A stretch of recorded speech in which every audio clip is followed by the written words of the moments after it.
Hello, everyone, and good morning. Welcome to the Neogen Ask the Expert webinar for the month of April. My name is June Barnes, and I will be your host and moderator.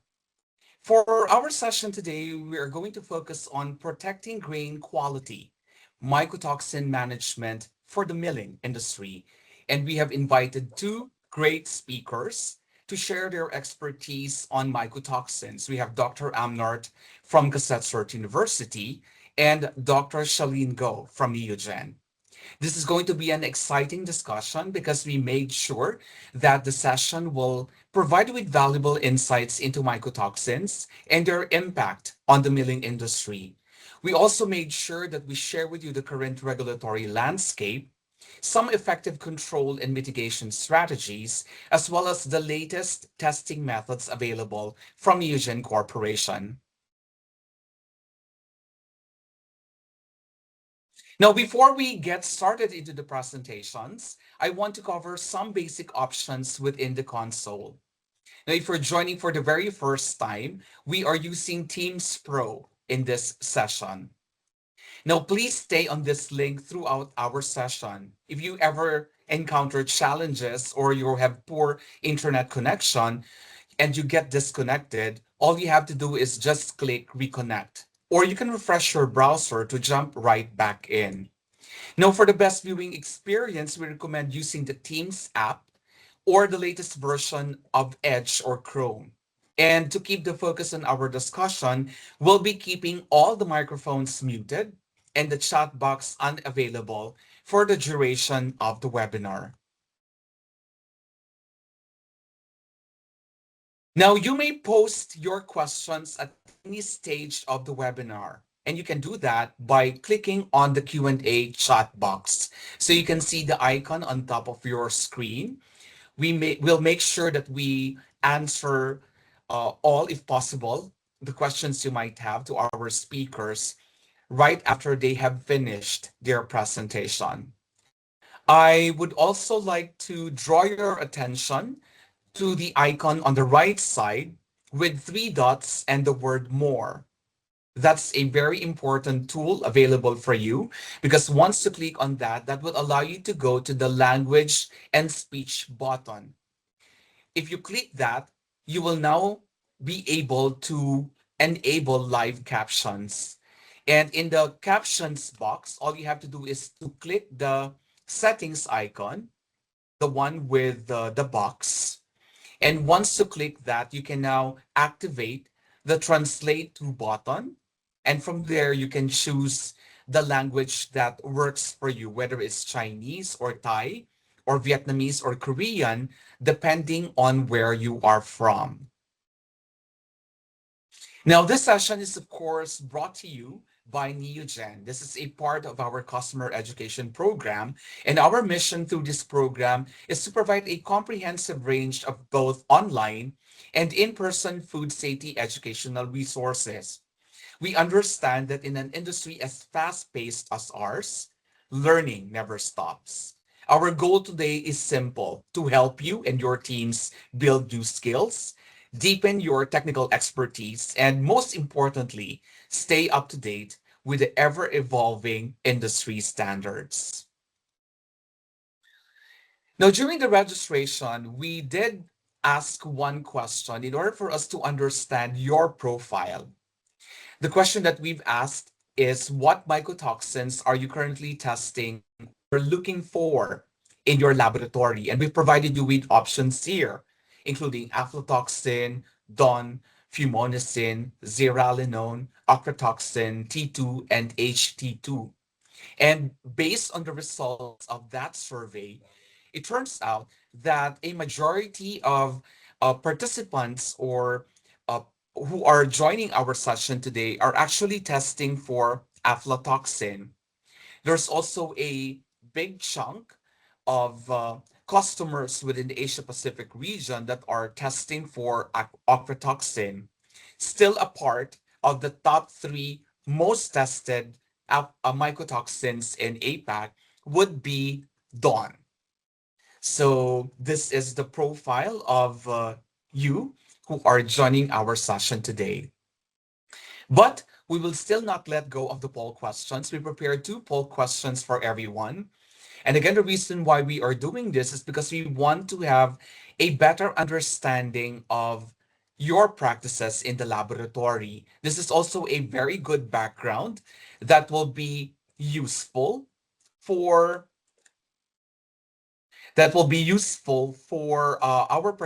for our speakers for today. Let me just share the poll question to all of you. Let me just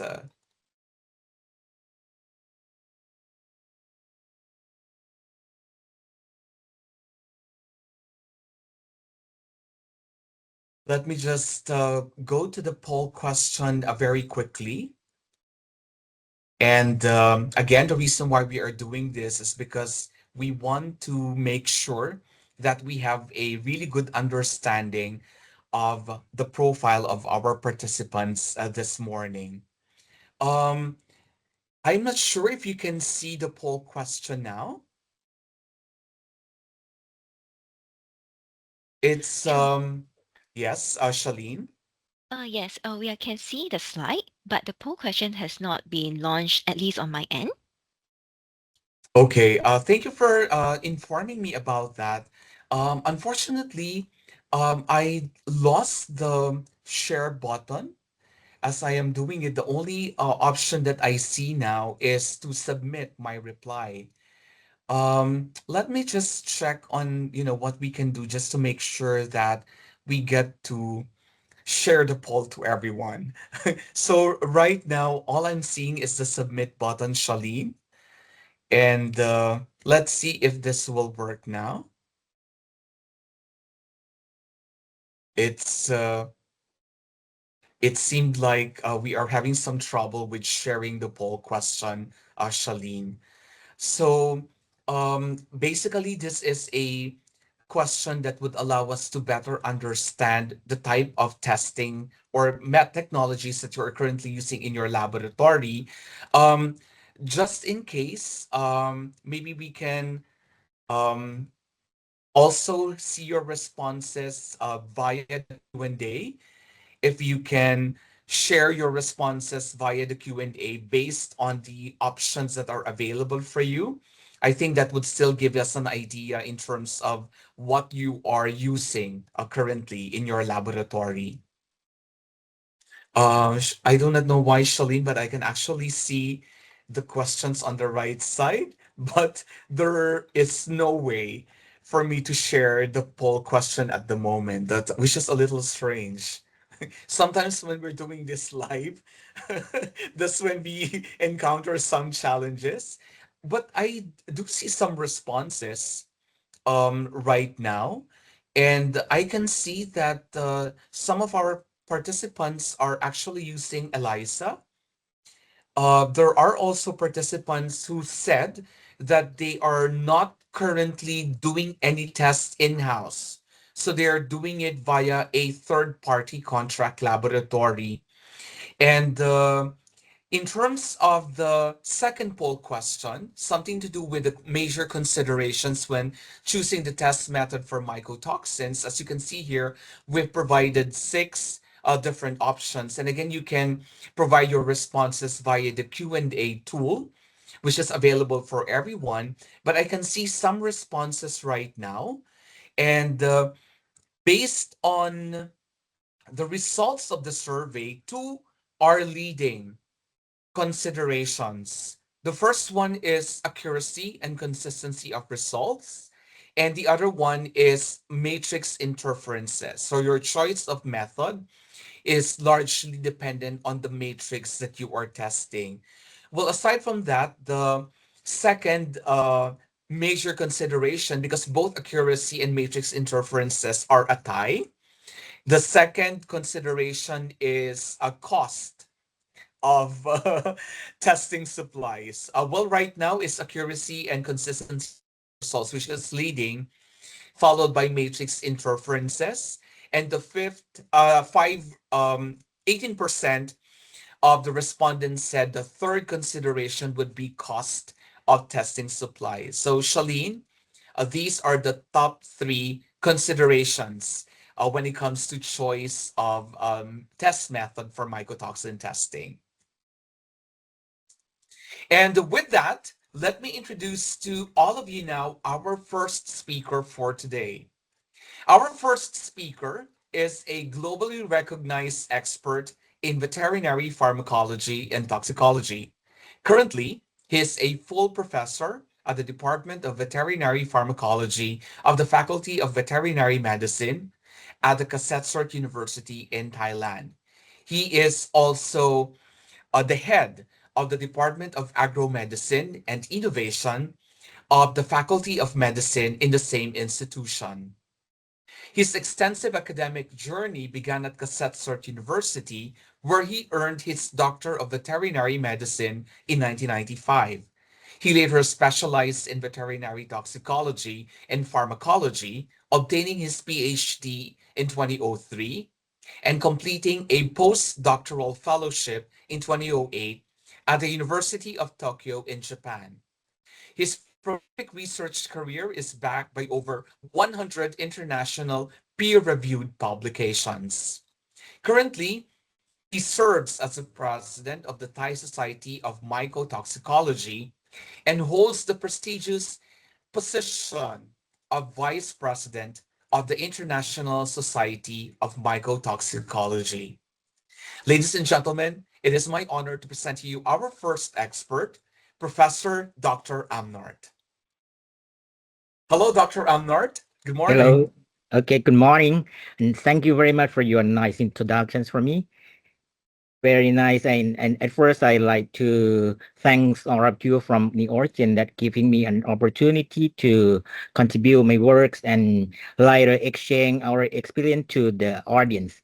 And for this time, thank you very much. Anyway, can I gotta go to my slide today because I have to wrap up my talk maybe within 1 hour because I have many slides to share with you today. And actually, at first, I like to say good morning to everyone, and it is my great pleasure to be here today to discuss a topic that sits at the intersections of the food safety, animal health, and economic sustainability, and for protecting grain quality through effective mycotoxins management.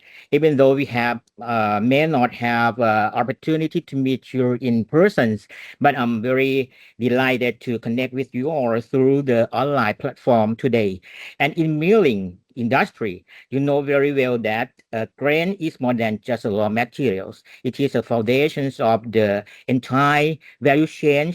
However, invisible threats such as mycotoxins can compromise not only product quality but also consumer safety and market trust.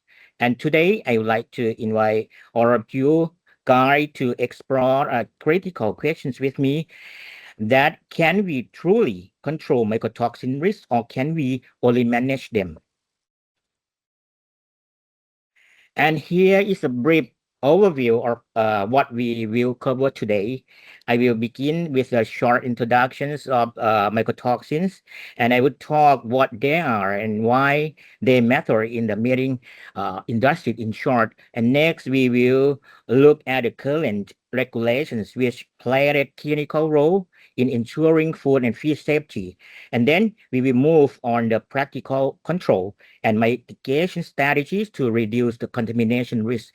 And finally, we will discuss about the methods for mycotoxin detections and analysis, which are essential that you know very well for effective monitoring and decision making. And to set this stage, let's first to explore about the mycotoxins. And in terms of mycotoxins, you know very well, it's derived from two words. Myco is the function and the toxins is the poisons. And mycotoxins are toxic secondary metabolites produced by the certain species of fungi. They commonly contaminated in the agricultural products and particular in grains and can pose a significant health risk in to both animals and humans. And the measures of fungal genera I'd like to introduce you today for mycotoxins productions, including Aspergillus, Penicillium, Fusarium and Claviceps, and from time to time, another, for example, Atonorius and like another uh, fungi can produce some mycotoxins. And of course, understanding these sources is the first step towards effective risk management. And when we talk about the mycotoxin producing fungi, it's almost come from the filamentous fungi. In food and feed, and four important that I told you in the previous slide, general to highlight is the Aspergillus, Penicillium, Fusarium, and Claviceps genera. These fungi are not only biologically distinct, but also clinically important in terms of food safety risk. And these four types of fungi have different features that make them unique. And regarding to the Aspergillus genus, is known for its wide range of colony colors, which can vary from yellow, from green, and brown to black. And it is characterized by its conidian head. You can see here, and is commonly found in decaying organic matter, soils, and food products.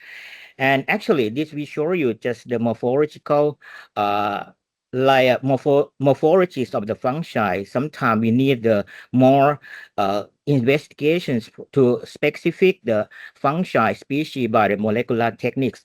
And actually, Aspergillus is very well known for producing aflatoxins, which are potent carcinogenic substance, especially for the aflatoxin B1 that you know very well. And for the Penicillium genus, you can see is often recognized by its brush like conidiophores. It is commonly found on food products, soil, and indoor environments. And Penicillium species can produce a variety of mycotoxins, including ochratoxins, strychnine, and patulin. And for Fusarium species are among of the most widely distributed functionally in agriculture. Fusarium produce fusarium, like here you can see here, shape macroconidias, and is typically found in soil, in plant debris, and the mycotoxins produced from the fusarium such as fumarisin, trichotillin, mycotoxins, and zearalenone. And due to their ability to produce toxic secondary metabolites, these fungi pose a major concern in the agricultural and food system. In addition, these toxins are frequently associated with chronic exposures to both humans and animals. And for here, I like to introduce you the toxins produced from the Claviceps, the ergot alkaloids, were produced from the Claviceps species. These compounds are historically significant and can cause ergotisms and serious toxic conditions affecting both humans and animals, especially for the livestock. And I think that understanding their biologies, habitat, and toxic profiles is essential for designing effective monitoring and control strategies in food supply chains. And up to date, I'd like to introduce you more three groups of mycotoxins can currently be classified into three major groups that I told you. First is the regulate or the key mycotoxins. These mycotoxins were well documented or studied with established regulatory limits due to their known toxicity. Common example including aflatoxin, crocatoxin A, fumarisin, deoxynivalenol, zearalenone, and or T2 or trichotillin mycotoxins. And the secondly, for the emerging mycotoxins, in terms of emerging mycotoxins, you know very well, is refer to the relative new group of chemical diverse toxins that are not routinely monitored and for which no regulatory limit exists. And these compounds are merely secondary metabolites produced from the fungi of genus Fusarium and Autonoria, including eniatins, bevericins, fusarino, fusapolyforin, stereoxytoxin, and nowadays these are increasingly detected in agricultural products. And finally, we like to introduce the mass or modified form of mycotoxins. These are derivatives of mycotoxins produced by the fungi that have a change in their original structure, often by plant defense mechanisms through chemical and biological reactions. And plants can generate modified mycotoxins as part of their defense mechanisms when infected with mycotoxins producing fungi. And similarly, animals also can metabolize mycotoxins present in feed and convert them into new modified form of mycotoxin. And these compounds are commonly conjugated with the glucose or sulfate. You can see here, like Don 3-Gs or silarinone conjugated with the sulfate. And this classification highlights the increasing complexity of mycotoxin risk management, right? And that I told you in the former slide, for my talk, that we have understood the different types of the mycotoxins. In the next question is, why do they matter so much? I would say that mycotoxin contamination is not just a food safety issue, but it is a global problem, global public health problem of global public health concerns. And first, we always call it is a silent killer. First, mycotoxins are ubiquitous, and together with this, FAO estimated that about 25% of world agricultural products or cereal produced in the world are contaminated with the mycotoxins, and actually making exposure difficult to avoid, right? And second, that toxicity is significant because mycotoxins can induce a wide range of adverse effects both in human and animals, from acute toxicity to long-term chronic disease. And third, you can see here that in terms of mycotoxins contamination, we are not dealing with a single toxin. Co-contaminations or multiple contaminations of mycotoxins is common, and they combine effects, and the combined effects are often unpredictable, increasing the overall risk. In addition, mycotoxins are chemically stable, and many of them can survive from heat or food processing, and actually making them difficult to eliminate. And finally, beyond health effects, they cause substantial economic losses, affecting crop values, trade, and food security. And actually, together with this, these factors make mycotoxins are persistent and complex global challenges, right? I thought that you also following me. And actually, for this, like I mentioned earlier, mycotoxins are ubiquitous, and this is the clearly reflected in the real world monitoring data. This slide, you can see the present data from the European Union Rapid Alert System from for food and feed over 25 years.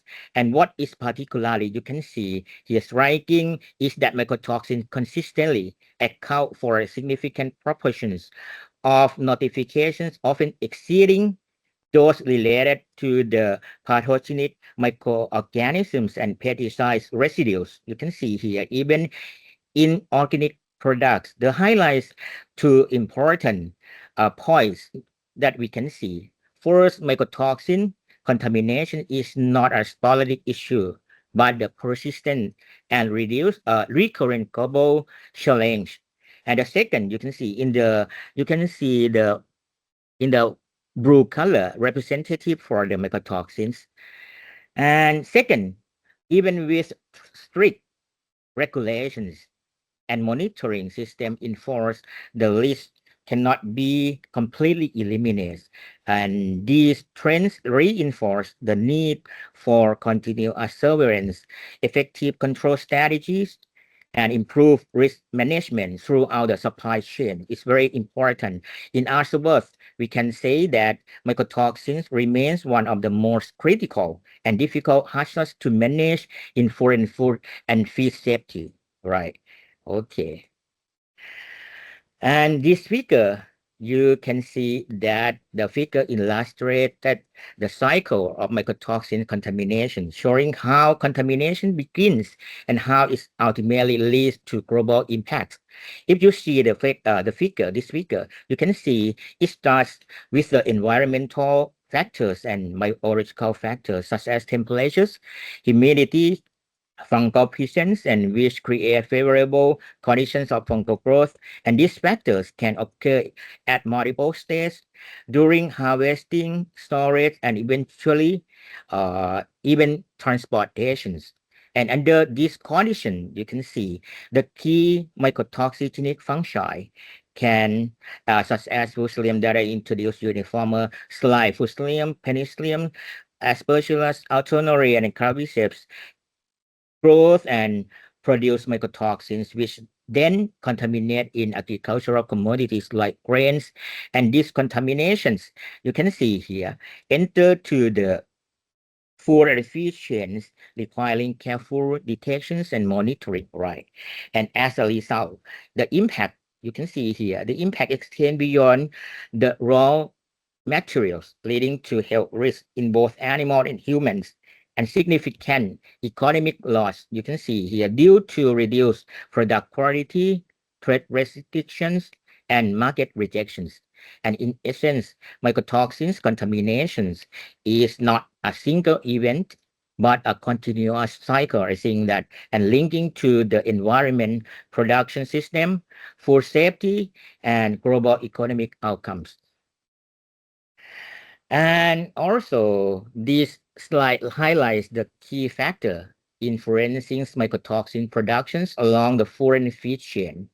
In fact, we have to think that mycotoxin contamination does not occur randomly. It is a result of the complex interaction between biological and environmental factor you can see here.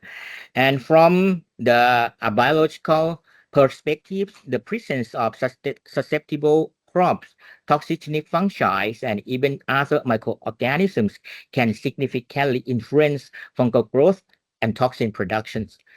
And at the same time, environmental conditions play a critical role.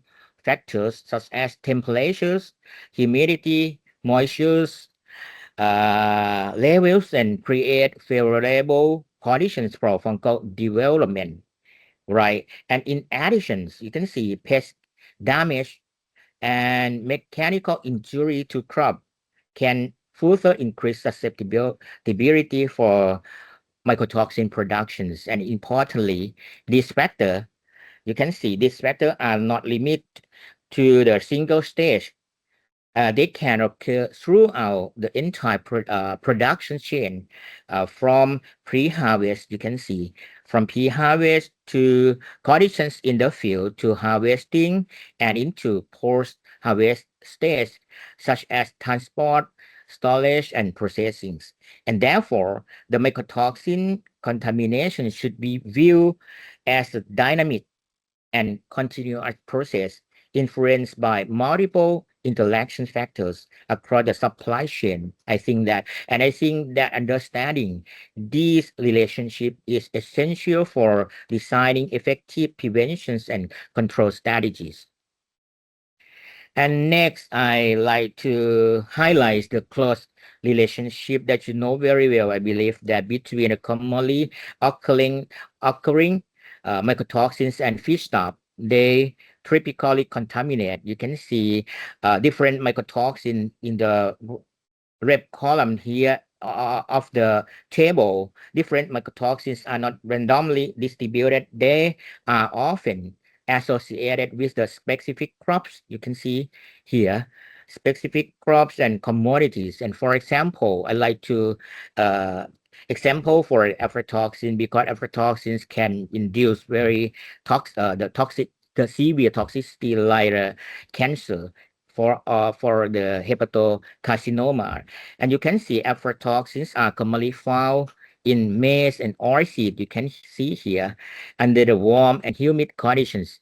In contrast, You can see fusarium toxins, for example, silarinone, trichotillins, and fumonisin is the toxins produced from the fusarium genus or fusarium fungi, and are frequently associated with the cereal grains like wheat, maize, barley. You can see here, especially in temperate regions. You can see the difference of the temperatures can different productions of the mycotoxins. Similarly, you can see octatoxin A is often linked to the store grains and feed ingredients where poor storage conditions allow the fungal growth. And this relationship is important because I think that it's allow us to anticipate potential risks based on the type of raw material being used. And in other words, understanding which mycotoxins are commonly associated with specific feedstock enable more target monitoring and more effective risk management in the milling industry. I think you agree with me, yeah, from time to time. And as I mentioned earlier, mycotoxins are naturally occurring, and they are found everywhere in our foreign feed system. And the real concerns is not just their presence, but their impact on health and both to animals and humans. So the key question you can see, the key questions become to my mind that what happens when these toxins enter to the body? And the answer is mycotoxins can affect multiple, you can see here many toxicity because the mycotoxins can affect multiple organ system, often silently and sometimes with several consequences. And in humans, you can see exposure typically occurs through contaminated food products, and risks are equally concerns. The certain mycotoxins such as aflatoxin are protein carcinogens strongly linked to the liver cancer. And in animal, the effects of the mycotoxins can be both acute and chronic depending on type, dose, durations of the exposures. And actually, at the high levels, we may observe acute toxicity, including liver damage, hemorrhage, or even sudden death. And however, if animals are exposed to the low levels over time, leading to the chronic effects such as reduced feed intakes, poor growth performance, immunosuppressions can be occur, making animals more susceptible to the infectious disease. For example, silarinone can produce the reproductive disorder, including infertility and embryonic losses. Importantly, these effects are often subclinical. The problem for detect the problem come from the mycotoxins because I told you that these effects are often subclinical, and meaning they go unnoticed but still result in a significant economic loss. And one critical point to highlight is the concept of carryover. You can see here, mycotoxins consumed by the animals can be transferred to the animal derived product such as milk, meat, and eggs, creating an indirect exposure risk for humans. This makes mycotoxin not just an animal health issue, but a food safety and a public health concern. Right? You can see very why I call the mycotoxins is a silent killer. And on this slide, we can see that different mycotoxin target. You can see different organs and biological system, leading to the wide range of clinical outcome. For example, aflatoxin are among the more studied and the most dangerous mycotoxins. They primarily target to the liver and are highly carcinogenic substance that I told you, especially for aflatoxin B1, with strong links to the liver cancers.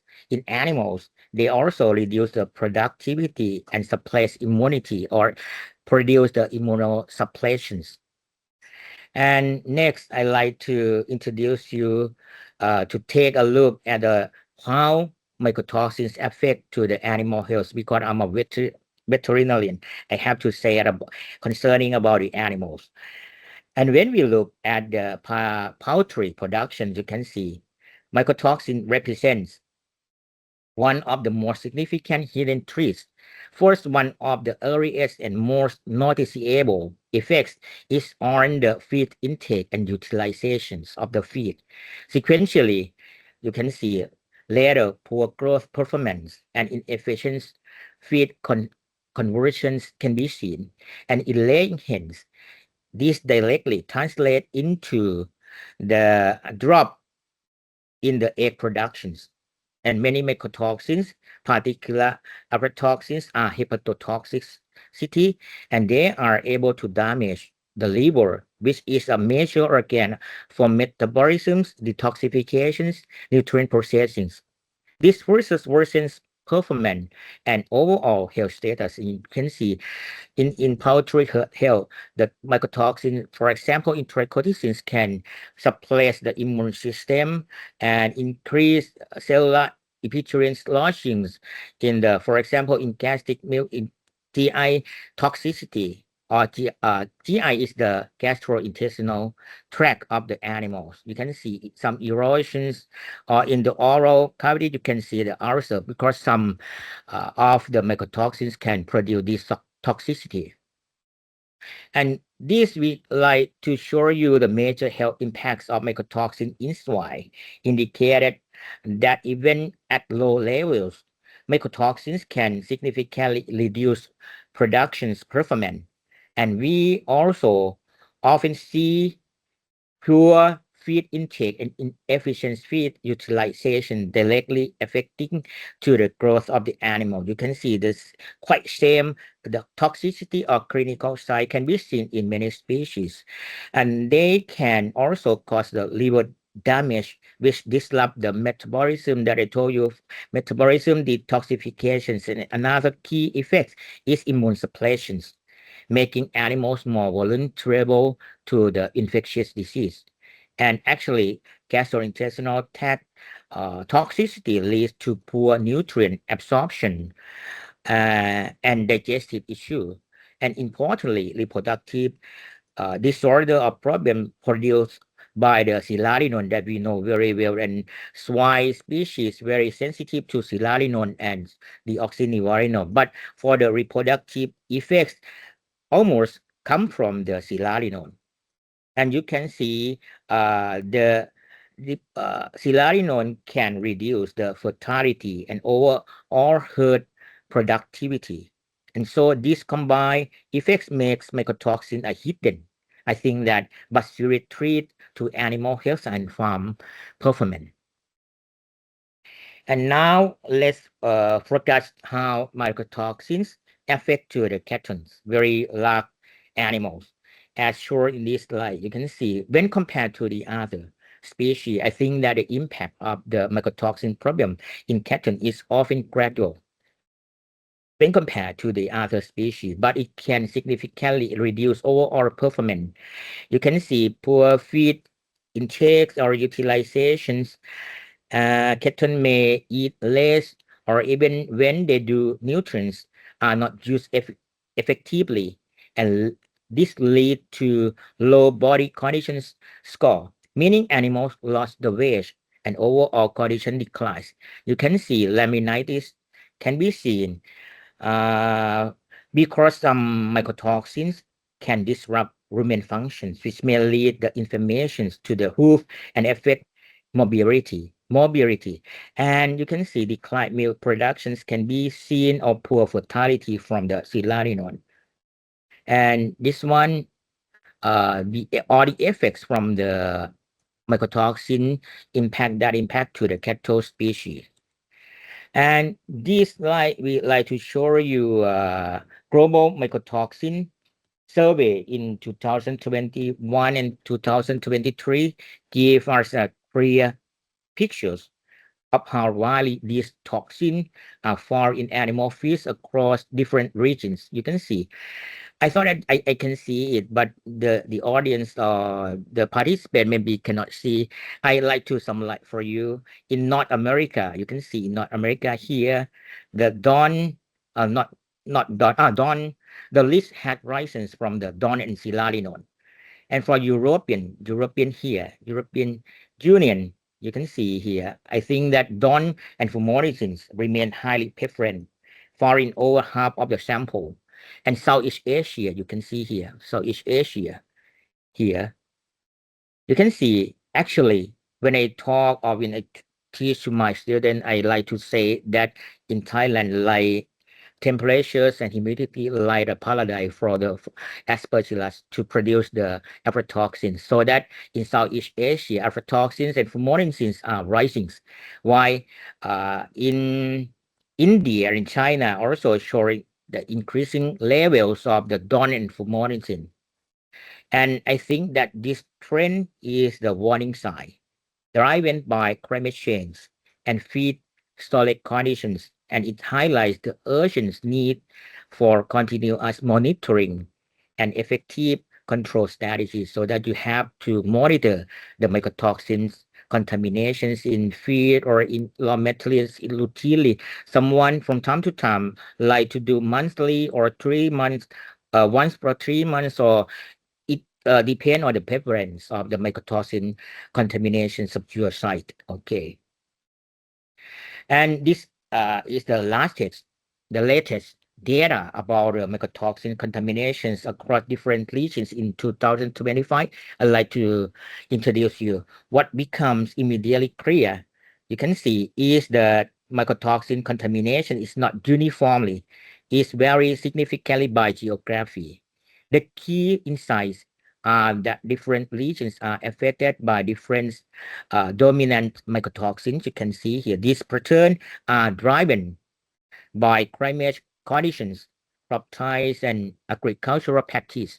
And for example, in Southeast Asia, you can see South Asia is dominated by aflatoxin, which contaminations reported in up to 85% of the sample, which reflects warm and humid climates, which strongly for favorable to the aspergillus for growing that I told you. And this highlight the importance of region-specific monitoring strategies and tailored analytical approach, because effective mycotoxin control must be adapted to the local risk profile. All right. And you can see the other, China in Southeast Asia, you can see like almost from this from the Fusarium fungi and this from the Aspergillus fungi. And as I talked in the previous slide, a global surveys clearly show that mycotoxins contamination is increasing in many regions. So the key question is, what is driving this trend? As shown here, you can see there are several important factors for mycotoxins contamination that I summarize for you in this slide. First, you can see climatic and environment conditions I think that is play major role. Change in temperatures, humidities, and rainfall create ideal conditions for fungal growth and toxin production. Second, you can see farming system or farming practice, processing, storage techniques are critical. Poor dyeing, improper storage, and damaged crops can significantly increase both the risk and the level of the mycotoxin contaminations. And the third, you can see, very important too, the detection techniques also influence what we see. The methods become more sensitive nowadays, and we are able to detect more mycotoxins even at the low levels. Very convenient right now. And in addition, you can see regulatory limits vary between the regions, which can affect how contamination is reported and managed. We also cannot ignore socio-political factors such as infrastructures, supply chain system, and resource available. or availability. And finally, you can see awareness is key. The more we understand about the mycotoxins, the better we can monitor, prevent, and control them. So the increase we see globally is not caused by one single factor, but by the combination of environmental, technical, and human related influence. I think that you agree with me. Okay, I'd like to go to the next slide. And also, I like to introduce about there are some international regulations of the mycotoxin to introduce you. In fact, many, but I try to summarize to you in 5 regulation or international guidelines for you that I mentioned before. Regulatory limits play an important role in controlling mycotoxin contaminations. So who is the responsible for setting this standard? You can see at the global or international level, we have recorded alimentaries developed by the FAO and WHO. This provides international guidelines, including maximum limits of mycotoxins in foreign feed, especially for the global trade. And in Europe, you can see the European Food Safety Authority, or EFSA, evaluates scientific data and provide risk assessment. At the same time, the European Commission sets the strict legal limits for mycotoxins both in food and animal feed. And you can see another one, the US FDA also is the responsible for establishing guideline or guidance levels and ensuring food and feed safety. And together with these organizations, I think that form a strong regulations framework that helps protect both animal and human health. So I would say that effective regulation is essential to reduce mycotoxin risk and ensure food safety worldwide. It's very important to control the mycotoxin contaminations if we have no the regulation guideline. I thought it I thought it from time to time, and maybe very severe problems of the mycotoxins can occur. And as I talked earlier too, the strong regulatory system are essentials to control the mycotoxin list. I'd like to introduce you the update of the regulations that you can learn by yourselves. I'd like to let you know the current here in for this slide, current situations in European Union, which is one of the most advanced regulatory frameworks. And the EU, you can see, has recently introduced the regulations 2023/915 is very useful to study, to learn from yourself, which simplifies and consolidates previous mycotoxin regulations, replacing the earlier frameworks.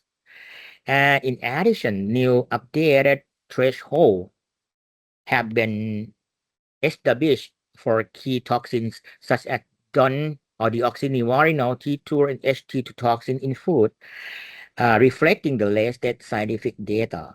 And you can see the EU has also strengthened the sampling and analysis. I have to say that sampling is very important, like most important to know the exact or accurate of the mycotoxin contamination is in various commodities. And you can see the EU has, as I told you, has strengthened sampling and analysis requirements with updated method and stricter criteria, including limits and quantification to improve the accuracy of the method for the mycotoxin detections. And for animal feed, you can see one that I like to introduce you. There are no major changes in legal limits, but existing directives and recommendations such as the Directive 2002/32 and ECs remain in place to guide the safe levels in animal feeds. And overall, you can see the EU approach shows how regulation is continuously evolving, combining update science, harmonized standards, and strict monitoring system. This ensure a high levels of the protections of both animal and human health and also the food safety. Right. Okay. The measure I like to example for the measure regulations between European Union, you can see here, and US FDA are showing this slide. When you see it, you can see that the EU regulations more stricter when compared to the US FDA. And for example, aflatoxin B1 in food, the EU sets the limit as low as 2 to 12 microgram per kilogram of ppb, depending on the commodity, you can see. And why the US FDA allow up to 20 ppb for the total aflatoxins?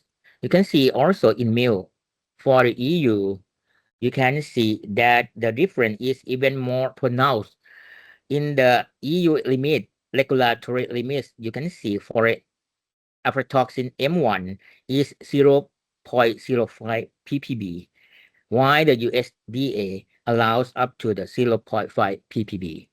So that you have to learn by yourself and you can adapt to your country.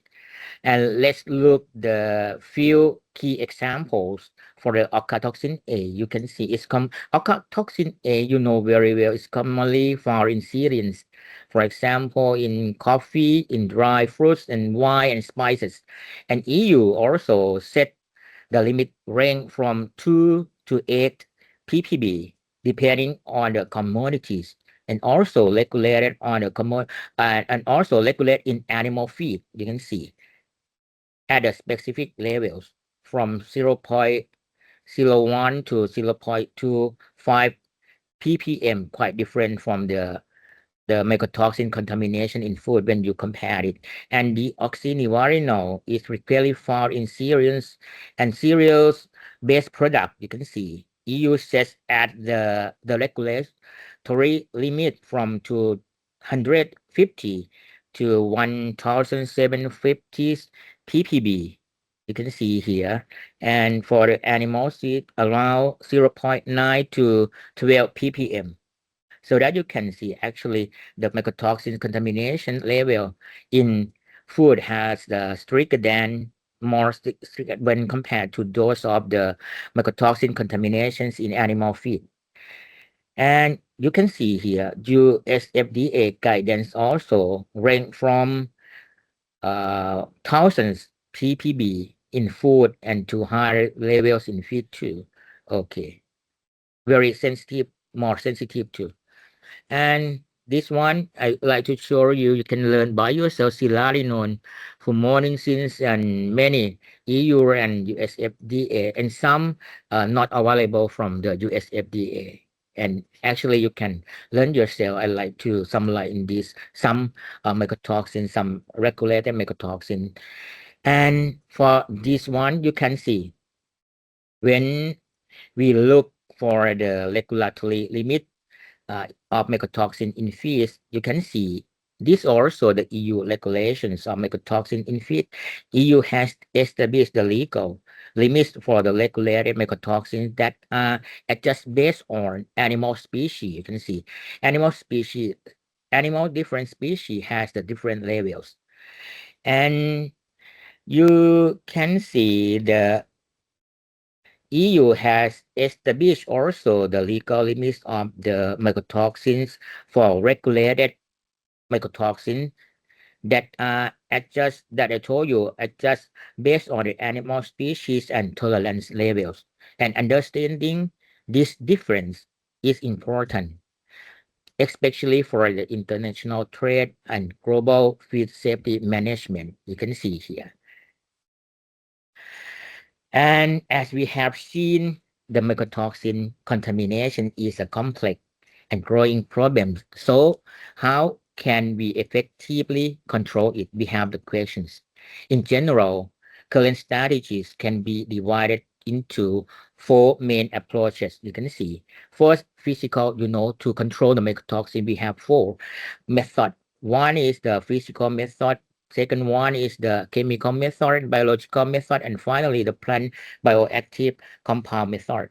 And for the physical method, these include sorting, You can see sorting, cleaning, and proper storage by removing the contaminated grains and controlling the moistures and temperatures. We can significantly reduce the fungal growth. And the second, you can see the chemical method.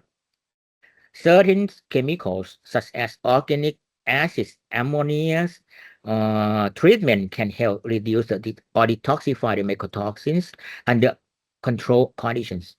And third, that I told you, the biological method.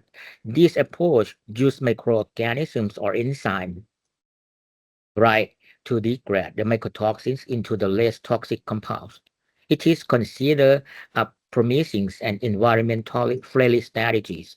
And finally, I like to introduce you again for the bioactive plant bioactive compounds such as essentials oil, because these natural compounds have antifungal properties to inhibit the fungal growth. And when the fungal growth are inhibited, so that they cannot produce the mycotoxin production, right? And so in practice, effective control does not rely on just one method, but the combinations of these approach, you have to choose it, which is the suitable for the mycotoxin the stage of the mycotoxins contaminations, and apply the different stage of the feed and food chain. This integrated strategy is the key to minimize, I think that to minimizing risk and protecting both animal and human health. Okay, I think that you follow me too now, because you also I'm not the expert. I like to share with you from my experience, so that in the next, the final, after I present, you can ask me some questions, but I have still some slide. And that for the, as we have discussed about the mycotoxins contamination is increasing so globally and influenced by multiple factors. So how we can control and reduce this risk?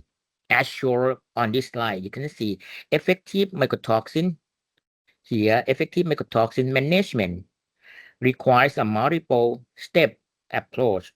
First, we start with the pre-harvest strategies. This include good agricultural practice, right? Crop, for example, crop selections, proper field management to reduce the fungal growth from the beginning. Next, the post-harvest handling, the proper drying, storage, and transportations are critical to prevent food contaminations. And another important strategies is regulatory. I think that regular monitoring and detections of the mycotoxin contaminations using reliable testing method to identify the contaminations early and take action quickly. And in addition, feed additive, you can see feed additives such as mycotoxin binders, you can see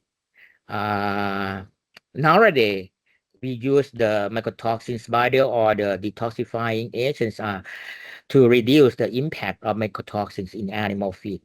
Finally, the regulatory control and awareness play a key role. I think that ensuring that all stakeholders understand the risk and follow appropriate safety standards. So controlling mycotoxins is not, I have to say it again, is not a single solution. It requires integrated management across the entire food and feed chains. Right. I think that you agree with me. And as you show you on this slide, the mitigations requires a holistic and long-term approach. First, we must consider the current world situation. You can see like in this slide, because nowadays we have to talk about the climate change. We must consider current world situation that I told you, which include climate change and mycotoxin contaminations. And this means we need better predictive models to the animal, like here, that I try to introduce you, predictive to anticipate risk and respond early. And the second, education, awareness are essential farmers and producers or governments all need to understand the risk to take effective action. Third, we have to research and innovations. Because the research and innovations play a key role, we need more scientific evidence along with the developments of resistant crop varieties and improved agricultural practice. And another important strategy is integrated pest management. Pest management is also the key function to control the mycotoxin contaminations. And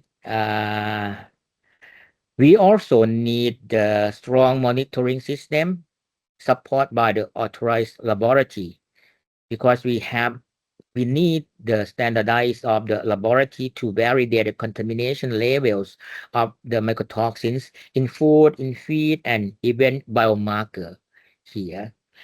And finally, this slide, I try to highlight an important concept. Public health should come before trade. Protecting the populations must always be the top priority. Again, I would emphasize that mycotoxin control is not just one solution. It requires coordinations across science, agriculture, policies, and public awareness. And in the milling industry, effective management starts with a comprehensive mitigation strategies.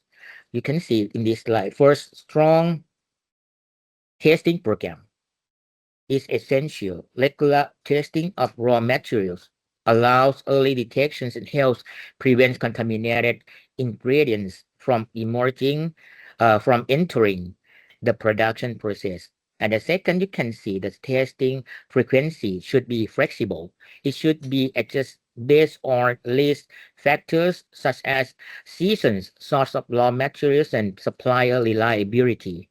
And next, you can see the continuous monitoring is a key. Mycotoxin level should be tracked over time, and control measures should be updated accordingly.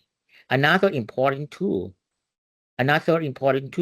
you can see is the use of the mycotoxin deactivation products. Okay, I have just the 15 minutes left. Okay, I try to, but I'm not sure. Okay.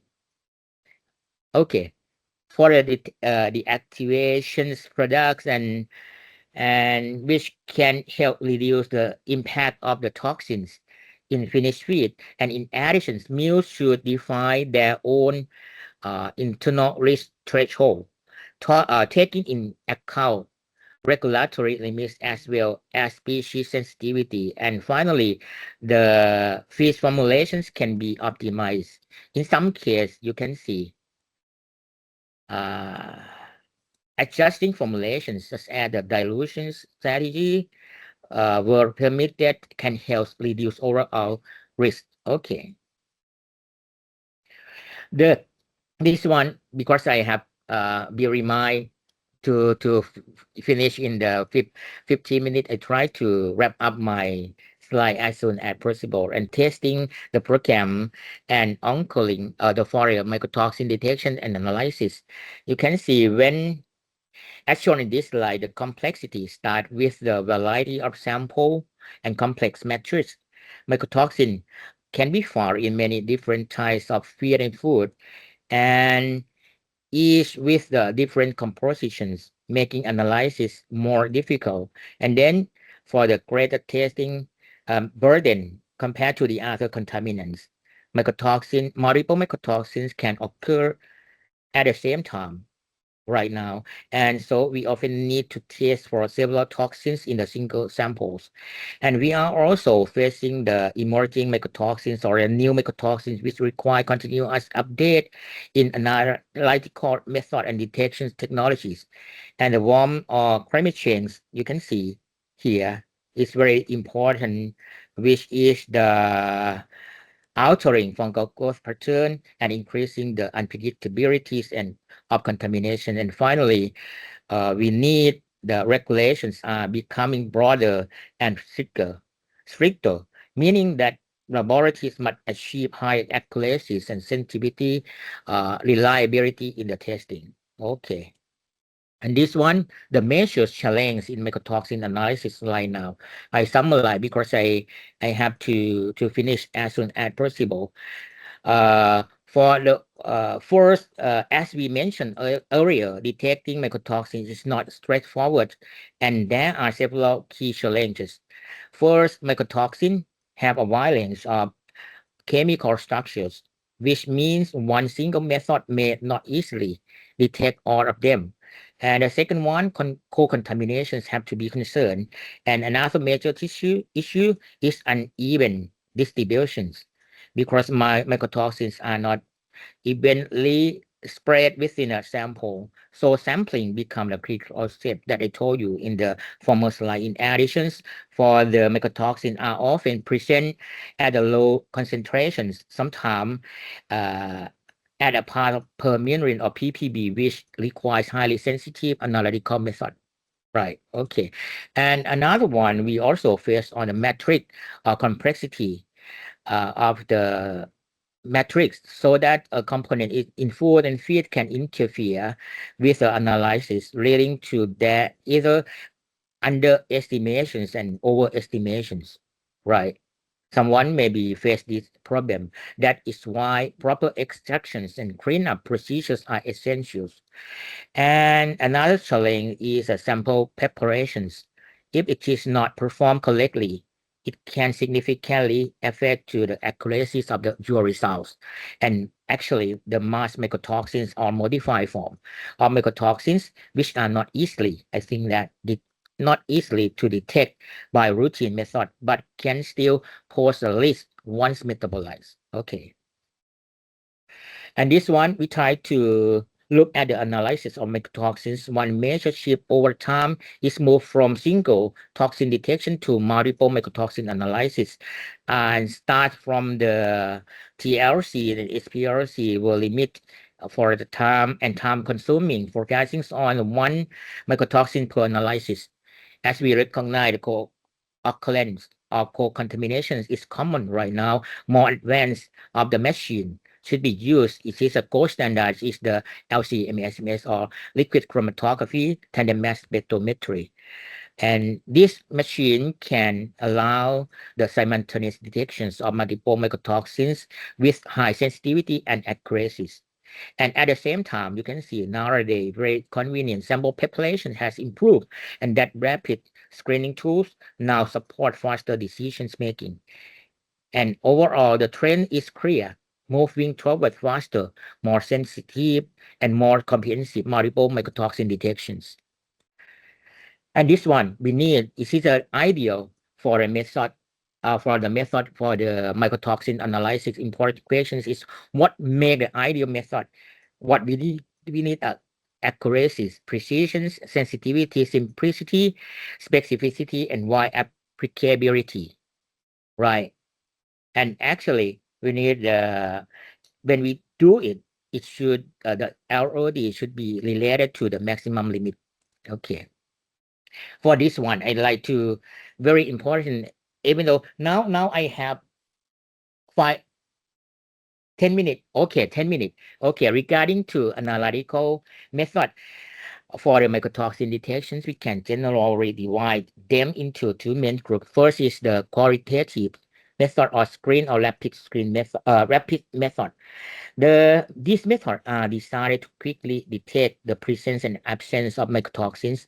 They are especially useful for high throughput testing, allowing us to screen a large number of samples in a short time.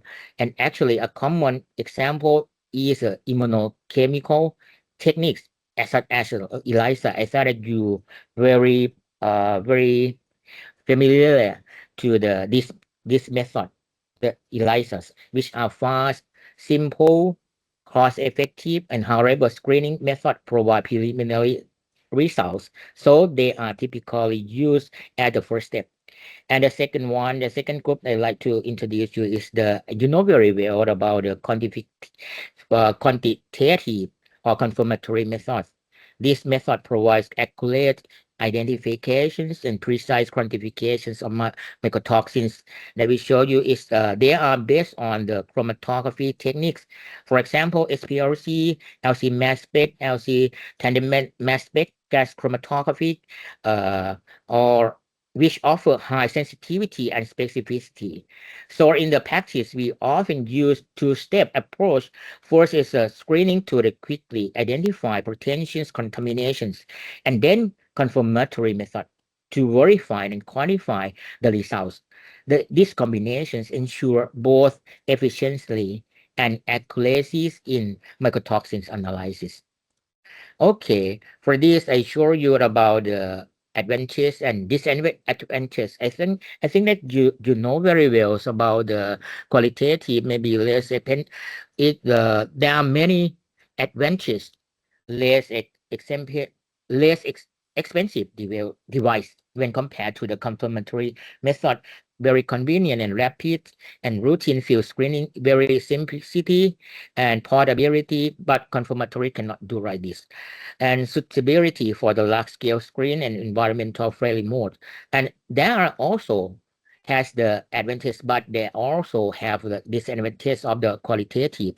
You can see the limit ability of quantitative results, sensitivity to metric interference, and maybe false positive and false negative can be seen, and the metric interference where the components in the sample can affect the results. So while screening methods are very useful for the rapid detection, their results usually need to be confirmed by the quantitative method or confirmatory method. Okay.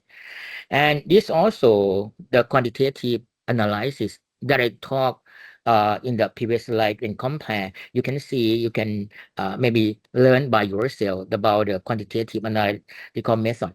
And this one, to better understand analytical strategies from mycotoxins detections, we can compare chromatography-based and immunochemical-based method using the SWOT frameworks. Highlight that strength, you can see weakness, opportunities, and threats. You can see neither method is superior in all aspects, and instead they are complementary. You can see immunochemical based method are ideal for the rapid screening and field use, and chromatography technique or method are essential for confirmations, quantifications, and regulatory compliance.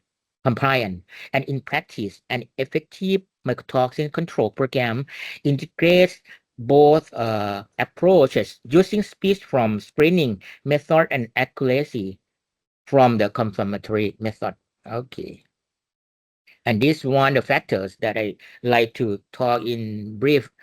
You can see when you need to be considerate about when you need to choose the analytical techniques. You need to learn or to know about the target toxin matrix. I mean complexity, ability to separate toxin from the timing for testing, detections, levels, speed and testing, geographical, financial limitations, natures or require measurements. I have to go very fast. Okay. And this one, I like to grouping again about the reasons analytical method for the mycotoxin determinations have evolved significantly, moving from single target laboratory-based techniques to rapid and multiple analyze and even smart detection platform. You can see nowadays we have three important base method. One, the chromatography method, like the liquid chromatography, and immunochemical based method about the ELISAs and ICT or lateral flow device, something like that, blah, blah, blah. And if emerging mycotoxin detection techniques, for example, like the biosensors, nanotechnologies, or proteomic or genomic, that you can see in this slide. Okay, in modern practice, combining this approach allow us to achieve both efficiency, reliability in mycotoxin monitoring and risk assessment. Okay, and this one you can see I have to talk about when we look at the mycotoxins control across food and supply chains. One key concept becomes very clear. Different stakeholders have different priority. And you can see and understanding these priority is essential for designing effective analytical and monitoring strategies. One, you can see we call primary producers, including farmers and raw material supplier. You can see for this group, speed and practicality are more important than high-end precision. And the second, processors and manufacturers moving to the processing. The priority shifts toward quality control and compliance. So both screening, you can see both screening and confirmatory method are often used together. And distributor, you can see, and retailer, we call survey labs. And this stage, the focus is on product safety and consumer protections. For this group, reliability and risk management become key priorities. And actually, regulatory authorities require the highest levels of confidence of analytical results. Okay, I think that therefore an effective mycotoxin control system must align analytical method with stakeholder priorities across the entire food supply chain, ensuring the efficiencies and safety from farm to the fork. Okay, this one we try to summarize the testing market share. You can learn by yourself. You can see here based on the chromatography or spectroscopy based and immunoassays based. You can see like the market share. The evolving market landscape highlight the importance of selecting analytical methods that are not only scientifically robust but also align with the regional needs and economic realities. Okay, and this one we try to overview about immunochemical techniques, particularly ELISAs and lateral flow. I think that is not it. You know very well about the ELISA because you have experience to use this about the advantage and the inadvantage use here, and together I think that this method from the first line of defense, I think it is the first line of defense in mycotoxin monitoring, enabling timely detection before confirmatory analysis with advanced techniques like LC-MS. Okay, this also the chromatography technique remains the gold standard for the quantitative mycotoxin analysis, including TLC, SPLC, and LC mass spectrometry. Overall, these techniques are essential for reliable confirmation and precise quantifications of the mycotoxin detections. Actually, and before I finish and wrap up I like to promote, to invite all of you to join with us in the International Conference of Mycotoxicology and Food Security 2026. And it is the international platform bringing together researchers, experts, world-class experts, policy makers, and to advance the knowledge and solutions in mycotoxicology and discover the latest scientific insights, explore innovative strategies for food safety, and connect with the leading professionals from around the world. ICM 2026 will take place, opportunity to shape the future of the global food safety and public health concern. Let's join us, and if you need more detail of the conference, you can visit to our conference website here. And conference will take place during 24 to 26 November 2026 in Bangkok, Thailand. And before I will say bye-bye to you, I like to take home, bring us to the end of my presentation or my talk, and I would like to summarize my saying that mycotoxins are not just a contamination issue. They are also a global health challenge. The time to act is now. Through better monitoring, stronger regulations, and truly integrated control strategies, because control begins with the awareness. But real success requires coordinated, integrated actions across the entire system. And together we have the knowledge, and now we must turn the knowledge into the action. I think that all of you guys agree with me. Okay. And thank you for your attentions. And I would be glad if you have a question, maybe in the after the next speaker finish the her talk. Okay, thank you very much for your attention. Nice to see you and see you again. Thank you very much, Dr. Amnart, for a comprehensive discussion of mycotoxins. I can say that after your lecture, I have a better appreciation now of mycotoxins and their impact. Made me a little afraid, but I'm hoping that your discussion has created a lot of awareness because, as you have mentioned earlier, awareness is really important for customers to take control of these mycotoxins. And I'm really hoping that this will trigger them to have an integrated approach when it comes to the control of these mycotoxins. Dr. Amnart, I will be seeing you again later. I can already see a lot of questions for you during the Q&A, but we will allot time later on after our second expert finish her presentation. So you can take a rest first, and I will have you back once again during the Q&A. Very exciting discussion from Dr. Amnard. I hope that many of you learned a lot from his presentation of mycotoxins. We will now proceed with the second talk. So let me present our second expert for today. With a PhD in chemistry from the National University of Singapore and a deep background on sample preparation methods with the use of chromatography systems for food safety and environmental testing, our expert brings a wealth of technical authority to the Neogen team. We are very proud to have her as part of our team.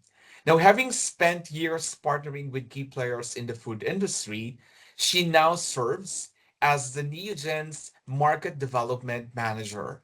In this role, she drives the growth and technical support of the immunodiagnostic portfolio throughout the Asia-Pacific region, bridging the gap between complex science and practical industry solutions. This morning, our expert will share with you how Neogen can support your testing program. So without further ado, let me introduce you now to Dr. Shalene Go. Hello, Shalene. Thank you, June. Yeah, so let me just take the control of the slide.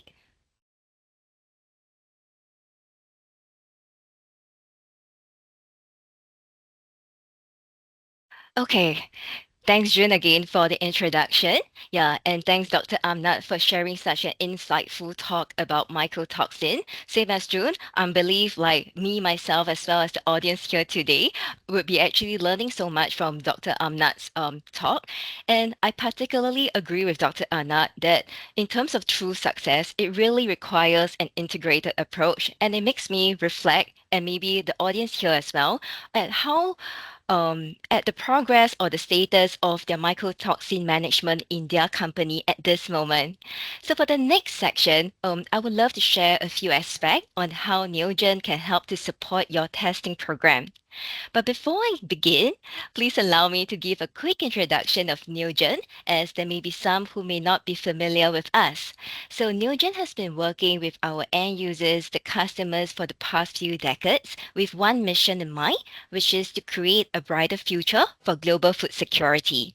And with that in mind, we have actually developed quite a comprehensive food safety solutions catered to our customer needs, ranging from our indicators, hygiene monitoring, a pathogen testing, allergen testing, food quality nutritional analysis, as well as what we are concerned today on mycotoxins. So for the next 15 minutes, I would like to cover three main points on my side. And first is on the need for rapid testing methods as a proactive approach in verification or fast screening purposes. And second, how Neogen can be a reliable partner beyond just a vendor selling you consumable test kits. And last but not least, I would like to cap off with some of the best practices and educational resources which could hopefully be of use to you and your team. So while I was preparing for this section this morning, I was reading through some of these articles, and one of them came to my attention, which I really enjoy reading. So it was an article published in the New Food, and the title, as you can read, it talks about mycotoxin being the silent, escalating threat to global food security. And one of the sentence that really strikes to me the most, if I can bring your attention, is maybe a little bit small on your screen, but it reads that companies that invest in predictive risk assessment, deeper analytical insight, and closer engagement with suppliers will protect both their brands as well as the market access that they are developing and selling into. And I think if you look in the last decade itself, there has been a change from reactive mindset, meaning when there is an outbreak, company starts to do the testing, to a different mindset of being proactive. So in this case, being proactive allows us to actually, look into mycotoxin risk management right from the start itself. And the reason why rapid mycotoxin testing is necessary, in my opinion, throughout the supply chain is because if you can see on the schematic on the left side, so just during harvest, pre-storage, there are mycotoxins being formed. Like your few mycotoxins could be coming from your DON, Zilaranon, aflatoxins, depending on the crop. And when you bring it to extended duration of storage in silos or in transportation. This is where storage mycotoxins can then be formed. And for example, it could include your ochratoxin. So just within this early phase from the harvest to the pre-storage, we are already seeing variables of the mycotoxins being produced. And if I can bring your attention to the right side, which shows the grain industry in terms of the upstream and downstream flow, coming from the farmers to the seed, the agriculture, and even to elevated storage, that doesn't end at the end of the supply chain. It still goes through processing facilities, which I think many of our audience here also belongs to. It could be your feed mill, it could be your flour mill, it could be your beer malting facilities, or even coming from pet food itself. So you can see there are so many different points in this supply chain before it reaches the consumer themselves. And therefore, by having mycotoxin testing at different points will actually help us to reduce the risk of mycotoxin being migrated throughout this chain and eventually reaching the consumer. And to do so, rapid mycotoxin testing will then provide a quick and effective way of doing the screening, especially at the front end where facilities may not have laboratories on site, or maybe you just need something that is easy to be operated by your analysts or by the farmers themselves. And with that, when we think about how Neogen can be a reliable partner beyond just providing testing kits and consumables, I was thinking from your perspective, when you look into testing itself, at each part of these stages, coming from the sampling, sample preparation, as well as the final detection, there are risks involved in each of these stages. And when we look into managing risks in this analytical space, we call this as a total error approach. So first, to understand on each element so that we are able to minimize any risk of inaccuracy of mycotoxins being reported. And first, let's start off with sampling.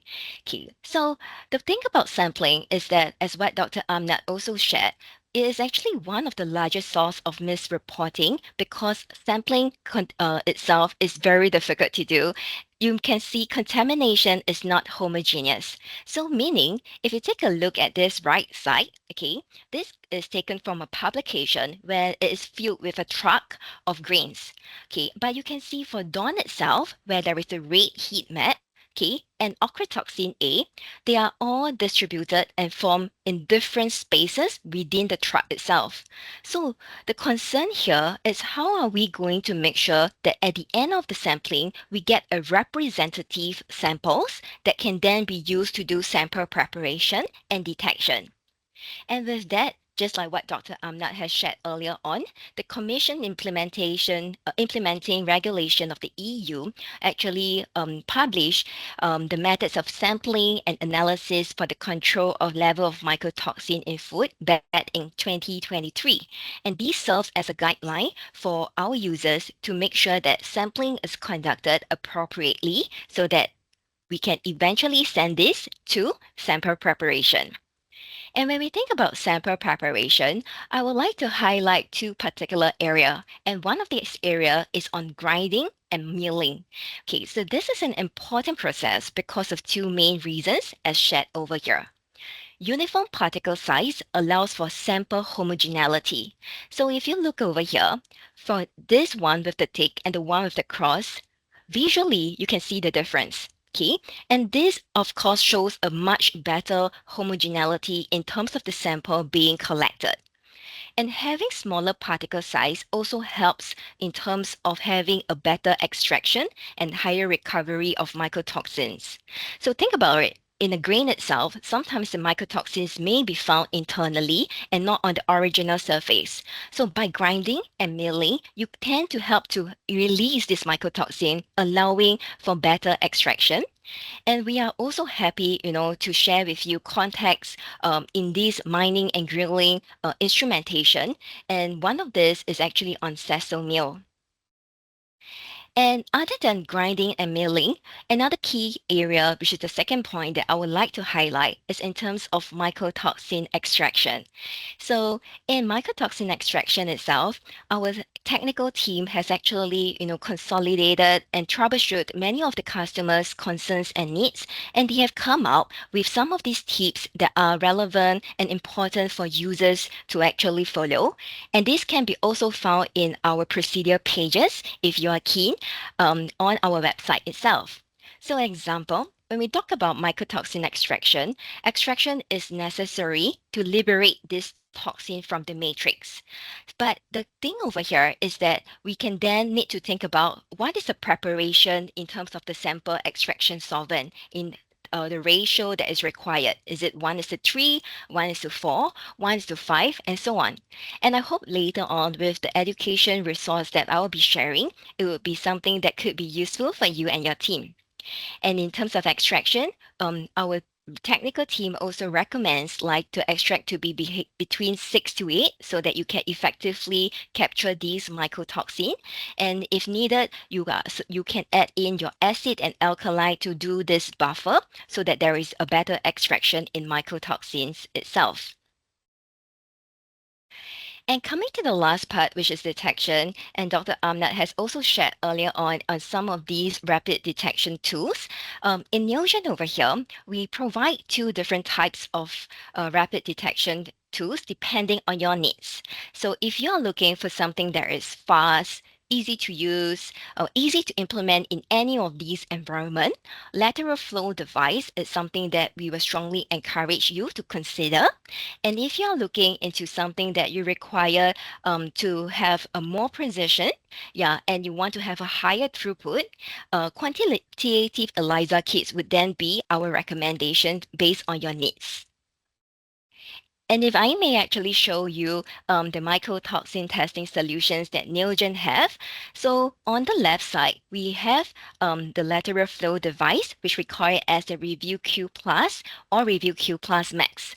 So in case if you're wondering why we have a series that is known as Max, so basically for these lateral flow device, when we do the extraction itself, typically it could be in like the ethanol organic solvent. But we also understand that there are needs where environmentally friendly options or solvent is required. And in this case, our max version actually provides the extraction based on deionized or distilled water. And after this lateral flow device is being used, they are then placed into this Raptor integrated analysis platform where it can be read. And on the right side would then be the quantitative ELISA method that we have in-house, which we brand it as the Veritox. So if I can actually zoom in to talk a little bit more about lateral flow device. Yeah, so this is the Raptor integrated instrument that we have. We have two different types of readers, and again, it's also based on your needs and requirement. So Raptor Solo is normally for users who want it to be more portable, just like your handphone, and you can bring it around. Yeah, so we have it in a more portable system, but we also have it if you want to actually use lateral flow device, but with a scalability of up to 3 sample ports that could be inside this Raptor itself. And both of these readers, one thing I want to highlight in particular is that they have built-in barcode scanner. So these days, data integrity is also what we are concerned about. And by having this barcode scanner, it also allows for traceability in your laboratory. And just a quick run through, of how easy like this lateral flow device could be used. So first you can scan it, okay, and then all the information will be uploaded into this Raptor instruments, and you can prepare your samples, dilute them, put in the lateral flow sticks, and then later on you can then transfer it into the Raptors, and next you get your results. So this is really, meant for the ease of use for rapid screening for the mycotoxins itself. And we also have, like what I mentioned, if you're keen in a higher throughput and you want to have like a small laboratory-based assay, we do have our ELISA kits and partner with our StatFax reader, which also could provide the possibility of automation if you would like in your ELISA solutions. And R&R, like just to share with you, like in Neogen, we really cover quite a fair bit of testing solutions, as you can see from the top to the bottom. And this will really depend on your needs and requirements so that our technical team can also engage with you to have a deeper discussion on what would be the best for your laboratory or for your facilities.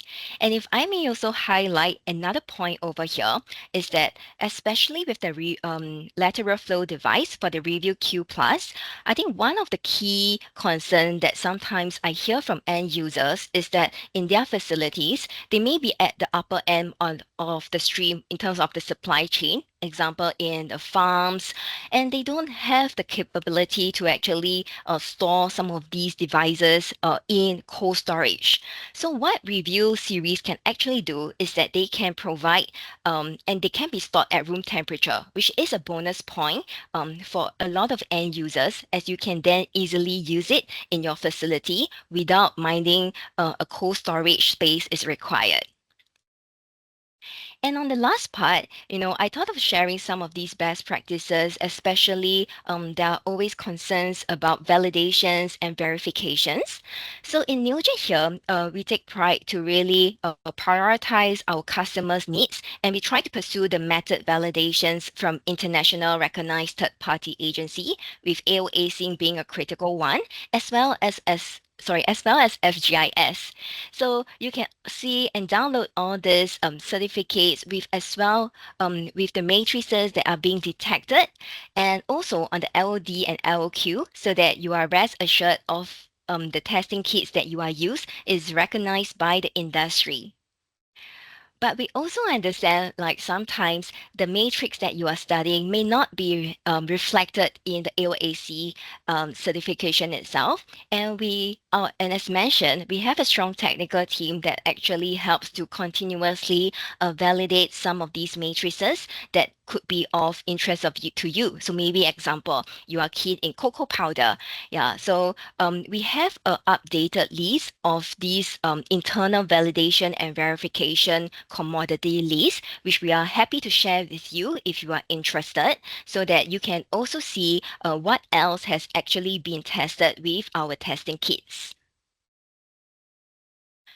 And moving on, I think the two last best practice that I really want to encourage our users is to first look into proficiency testing. So sometimes, how would you know that you are correctly running this essay, or how can you prove that your analyst is proficient in doing these test methods? So proficiency testing allows you to remove all these variables from the sampling, from the sample preparation, and they are given to you as blind samples. So you can then run it and then share with our team what is the results that you are or you and your team is getting, so that in that case, you can show the level of proficiency and comfortness that the team is in terms of testing on mycotoxins. And the last best practice that also like to strongly encourage if you are not using it is to use a mycotoxin reference material. So for those who may not be familiar with this, think of it as a reference material, a standard that is naturally contaminated. So this allows you to run it as a QC check and to ensure that it provides feedback about the quality of the technique, the testing by the technician's operator. And for me personally, I think it's very useful when it comes to troubleshooting. So sometimes you may actually receive a very high or overestimation or underestimation of your mycotoxin. So this reference material will be there to help you to troubleshoot which stage it actually went wrong.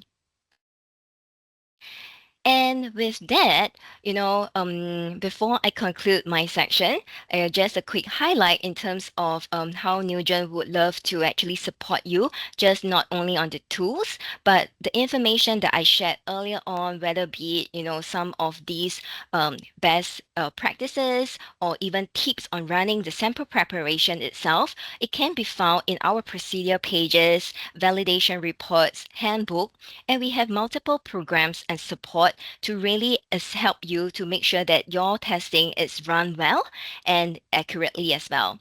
So if you are keen in any of these matrix feasibility studies, please also kindly reach out to our Neogen team so we are able to assist you further. And coming to the end of my section here, I think the key takeaways is well aligned with what Dr. Amnat has mentioned. Yeah, so mycotoxin testing will really vary because of multiple factors. And we are hearing climate change as one of the key important factor that's affecting how the occurrence of mycotoxins is going on. So please always ensure that your program reflects the latest regulatory requirement and constant review. And of course, please do also try to understand and manage errors that we mentioned briefly in terms of considering sampling, sample preparation, and some of this testing method selection based on your needs.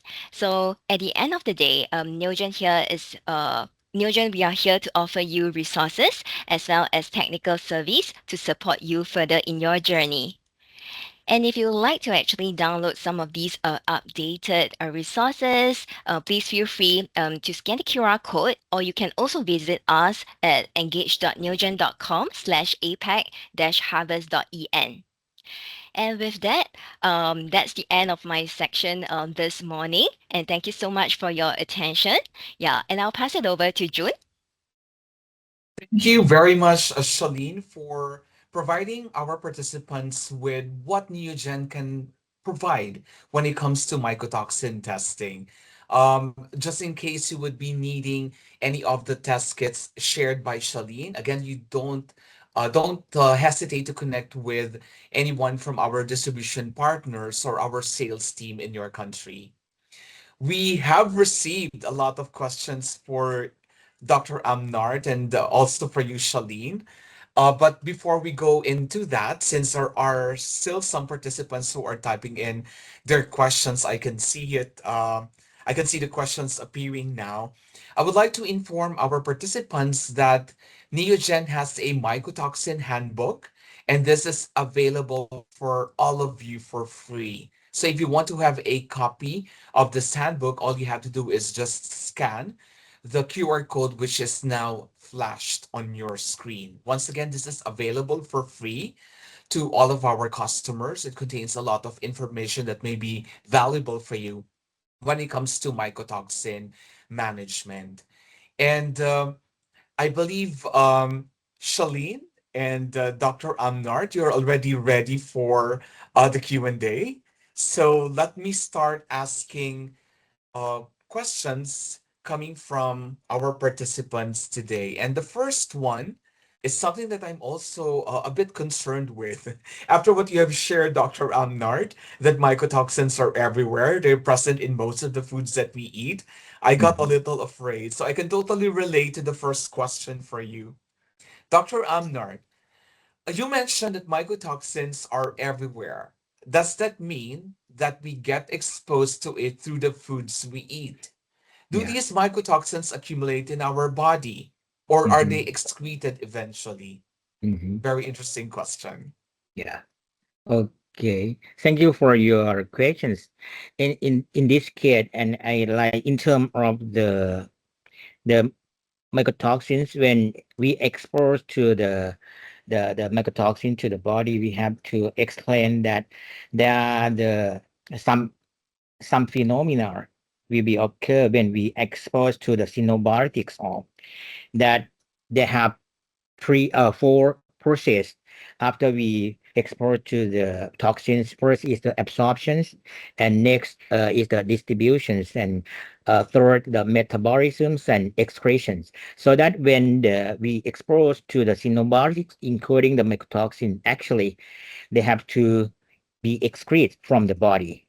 And eventually, when we receive that I told you, for process, one is the absorption, when the toxins will be absorbed from the, for example, you receive from the ingestions, will be absorbed to the blood circulations, and then distributes or penetrate to the various of the tissues of the animal bodies or human bodies, and then to be very important to the measures of the metabolisms of the key metabolites in the liver.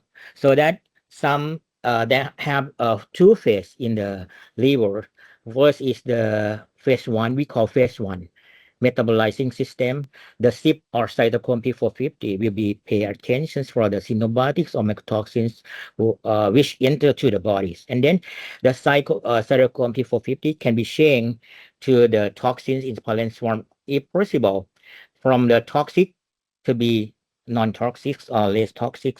Or some case, for example, aflatoxin B1 can be metabolized by the cytochrome P450 to be the epoxide form, we call 8,9 epoxide form, and these metabolites can be more active, so that and can induce the cancer, because these toxins can binding to the DNA and to form the DNA at dark formations. If you receive or expose many or so much a lot of the mycotoxins, for example, the aflatoxin B1 can induce the cancer or hepatotoxicity or hepatocarcinoma.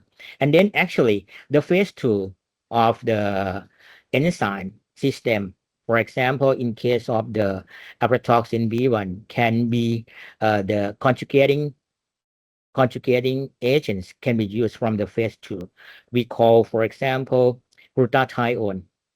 And glutathione can conjugate to the epoxide form. It's the ultimate form of the aflatoxin B1 to be less toxic and excrete to the from the body. And then if you ask me that when we expose to the toxin, actually the toxin have to be excrete from the body. Right. Anything, but anywhere, if you have to be exposed many times and with low level, actually the toxins can produce the toxicity, even though the high dose of the toxin, so that even though when we receive or expose to the toxin, actually toxin have to be excreted from the body. But during Mhm. this process, actually the toxins can produce the toxicity before to be excreted from the body. Yeah. See. Thank you very Uh, much, Dr. Amnar, for a yeah. very clear explanation. Yeah. So yes, these toxins may be excreted, but the problem is during the process of excretion, they Mhm. may um, have effects already on our body. Are Yeah. really scary Yeah. if I think Very about it. that's why I call the mycotoxins is a silent killer, because when you get up Yes. from in the morning and you explode from the breakfast, from the lunch, you Mm. don't know how amount of mycotoxin that you exposed. So that is everything can be occurred, especially for the toxicity. Be careful. Thank you, Dr. Amnart. Dr. Shaleen, I do have a question for you.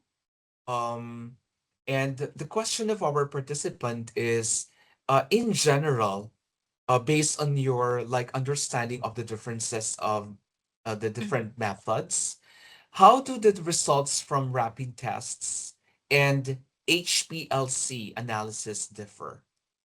Mm. Would there Okay. be differences in the results, Mm. Charlene? Mm. Maybe just to share, like, from my perspective, yeah, and Okay. yeah. So, personally, okay, I think okay, because this question is quite wide in a sense. So, if everything is done properly, theoretically, we should actually see similar results. Yeah, but sometimes, we actually see like differences coming from the rapid testing as well as the HPLC analysis. And at the end of the day, I think it's important to actually look into like the commodity and the matrix itself. So for example, like when we look into sample preparation for rapid testing and the sample preparation for HPLC, sometimes it's different. And if we are talking about a similar matrix itself, because of the difference in the sample preparation that is being done in some of these procedures, so it naturally, example, if HPLC, they are using like SPE, a solid phase extraction to clean it up, and it's a difficult commodities like maybe like your coffee, etc. So you can get a better, like more accurate results. Yeah. And in that case, for rapid testing, you may need to do more of these optimization so that you can eventually see if these can be this can give you like the same result as what HPLC analysis can give. Yeah. So in my opinion, I would say that like in terms of the results, it really depends on the commodity that you are going to be testing. Yeah. And the accuracy that you need. Because HPLC ultimately can actually give you with the detector like a much accurate, more precise. Yeah, and that's why like Mm-hmm. what Dr. Omnat mentioned is commonly used as the confirmatory analysis. Yeah, and then for Ah, rapid testing itself, then it is more of a screening. You need to get a rough estimation, which is good enough for you to move on to the next stage. Mm. so based on your response, Charlene, it seemed like my understanding is they complement each other. Yes, correct. From my perspective as well. Yeah. Thank you, Dr. Shaleen. I do have another question for you, Dr. Amnart. And the question is, from a risk-based perspective, at which stage, because you showed earlier pre-harvest, drying, storage, or processing, at which stage should monitoring and testing be prioritized to achieve the greatest reduction in mycotoxin contamination? Okay, that I very nice questions. I thought that some people who responsible for for example p-harvest, like to do about the p-harvest in like the prevention of the mycotoxins and harvest and post harvest. In my idea, I thought that every step should be monitored. I cannot say that you need the which one is the more important to manage about the mycotoxin or to monitors. I thought that every step should be monitors about the mycotoxins. Yeah. I see. Yeah. So it's really important to Yeah. really maybe focus more on prevention, I think, Yeah. if that Because will I be told you possible. just that I told in my slide, just one solutions cannot do completely because the mycotoxin may quite different when we compare to the antibiotic residues because Right. the mycotoxins is the natural contaminants in the environment. But for the beside of the antibiotics residue, if you don't need the residue, just cancel or give up to use it. But for the natures of the contaminations of the mycotoxins is quite different from the antibiotics to use in the Right. farm or something like that. If you don't, that I told you, so that we don't know actually how amount of contamination levels, how what the stage the mycotoxins can be produced from the fungi. So that I emphasize, I give the score in the same. We have to do much more one solutions. I mean that in pre-harvest, harvest, and post-harvest have to be concerned about the mycotoxins contaminations. Thank you very much, Dr. Amnard. Dr. Shalene, I do have one question for you, and I think this is a really valuable question based on what Dr. Amnard shared earlier. Her question is, earlier, Dr. Amnard shared the limits in EU and FDA. Can Neogen's mycotoxin testing products detect these limits? Mm. Are we sensitive enough to detect the limits presented by Dr. Amnert earlier? Thanks to whoever who asked this question. So I can also use this chance to promote Neogen solution. Yeah, Gotta but be I was fine. You can talk like that. Yeah. yeah. So, but coming back more neutral perspective, I would say like generally, most of Neogen mycotoxin testing products are actually developed because to reflect on the limits itself. So I would say most products actually is able to detect the limits. Yeah, but there could be like exception, which we are also working on as like new project innovation to really make sure that we offer a certain solution that can allows you to detect these limits further. So a very good example is aflatoxin, like we saw earlier on, is one of the key mycotoxins that we are seeing. And regulations, they will constantly try to lower the LOD, the limits of detection to be tested in this. Yeah, and as vendors, like I believe not only just Neogen, but also other commercial vendors will also be constantly like improving. Yeah, and as in Neogen, we started to have like having a series which can actually detect this aflatoxin, which and give us a lower LOD. Yeah, so I would say that most of our testing products can help to be within the limits that the international regulations are asking for, but there may be one or two that is actually not, but we are constantly working on this.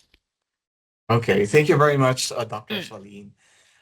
We're very close to 11 o'clock already, but there are still so many questions. But probably this is going to be the last one that we're going to answer in this webinar. For those of you who have submitted your questions, we will be providing the reply of either Dr. Shalene or Dr. Amnard through email. So, Dr. Amnard, this is the last question for you. Yeah. Okay. Is it possible that semi-quantitative lateral flow or ELISA results can be significantly higher than HPLC results from the same sample? So basically, like there will be differences. And he actually gave a situation, their experience. In our case, he said ELISA showed 20 ppb, parts per billion, while HPLC showed 1.53 parts per billion. Quite a big difference. How should we interpret this difference? And what would be the recommended next step for confirmation or investigation? Okay. Your expert advice, Dr. Amnard. Okay. That thank you. Very good questions. And if you ask me, I have ever faced for these problems.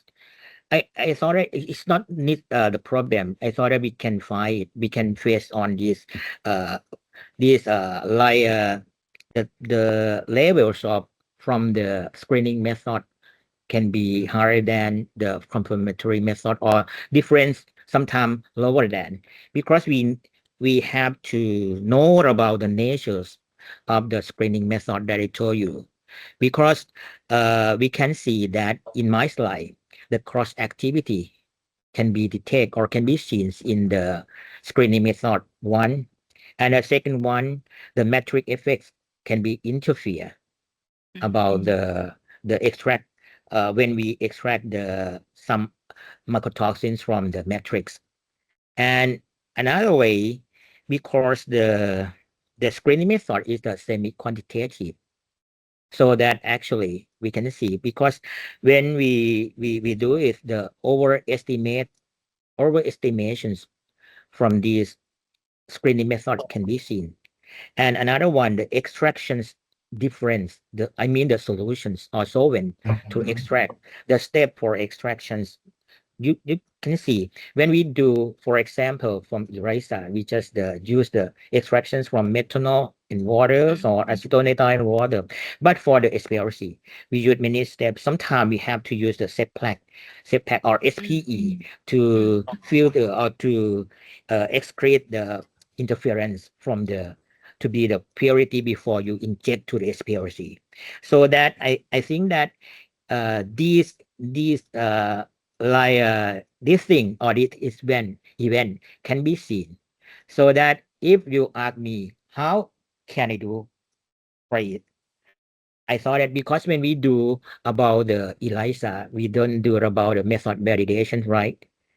And when we do the SPLC to detect the xenobiotics or mycotoxins, we have to do the method validations or verification. So that I recommend, if this occur, something like that you told me, that not the same values appear from the screening test and confirmatory, we have to accept that we need the confirmatory to confirm, because that I told you, when we perform or carry out the SPLC for mycotoxin detections, we need to do the method validation together, and then it's may more accuracy to confirm about the value. So that is my idea to solve these problems or to solve this event. But it's not the layer strength. We can see the researcher who work in the laboratory can see this event every many times, and sometimes it's very quite same. It depends on many factors. So that I think that I recommend to confirm by the confirmatory method, to know the correct or to get the correct or more accuracy results from the confirmatory method.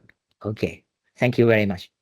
Thank you very much, Dr. Amnard, for your expert advice. And with that, on behalf of the organizing team members for this webinar, we would like to say thank you to Professor Dr. Amnard and Dr. Shalingo for sharing your knowledge on mycotoxins.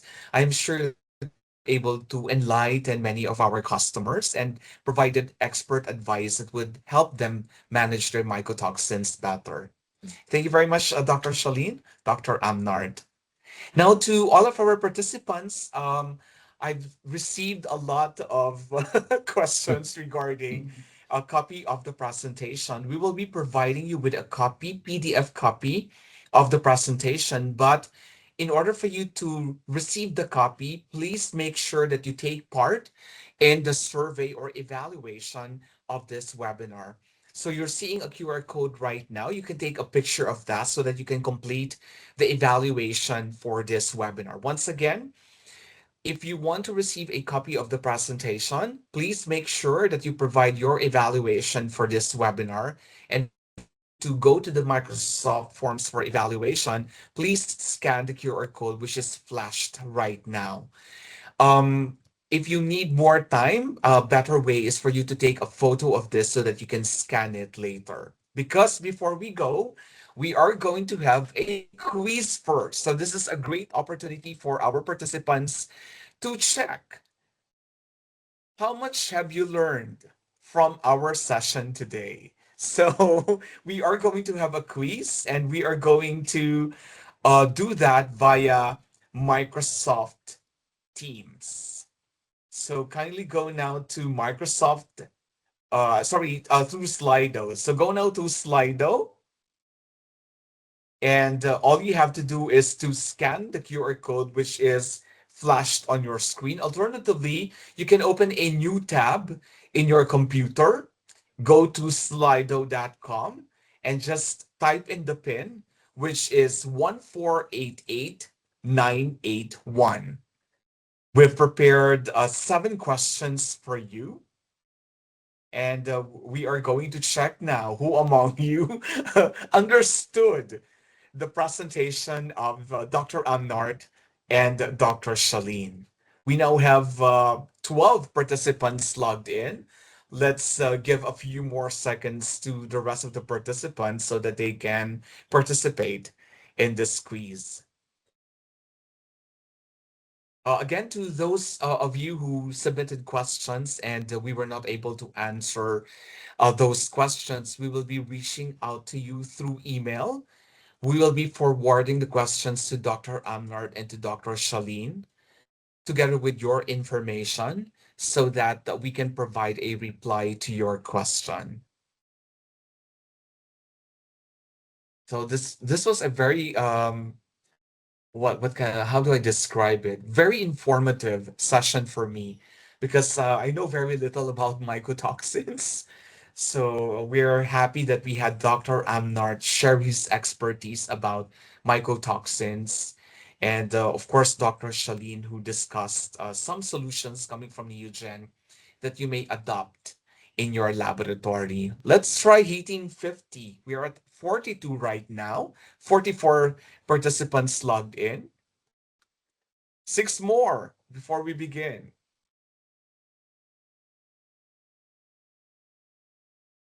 Can we have more?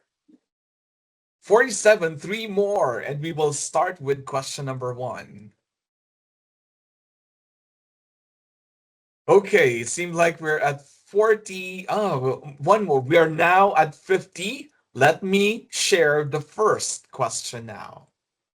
The first question is, which of the following toxigenic fungi produces aflatoxins? Is it aspergillus, penicillium, fusarium, claviceps, or all of the above? That means that all of these four fungi are capable of producing aflatoxins. Let's check the results. 63% of you answered aspergillus, and 34% said all of the above. What's the correct answer? Well, the correct answer is it's aspergillus, and a majority of you got it correct. But let's check who are part of our leaderboards. We have MD, Simon, and Kanakwan in our top 3. We have 6 more questions, and this is the next one.